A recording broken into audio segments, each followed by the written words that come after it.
سوعات خلفو کە چاوەی ڕزگار بوویەن دەست داعشێنە.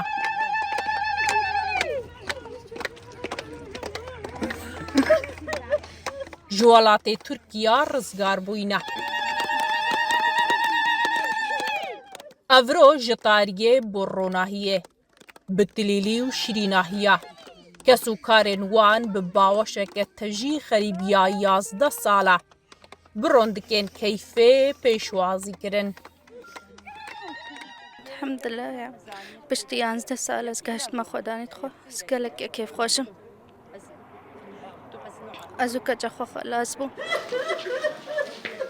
Zêdetir ji salekê ji bal nivîsîngeha rizgarbûyên dest Daişê li Duhokê.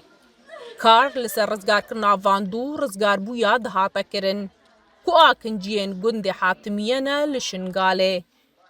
قالك ممنون ايش جهودي ديت مكتبه مخطوفات شنقو اوجي قالك تعبي البردد بيني وقالك مساهمتك حجيا كخلاص بو دا خواسيا ما بو انه مكتبك ديجي هبل الاشعاليه مركزي جيش حكومه بغداد يجي Li sala 2014 dema hêrişa Daeş bû ser Şingalê. 6417 welatiyên êzdî hatine girtin û revandin. Li goreyî dawî amara nivîsîngeha rizgarbûyên dest Daişê li Duhokê. Taniha 3509 welatiyên êzdî bi rêkên cuda hatîne rizgarkirin.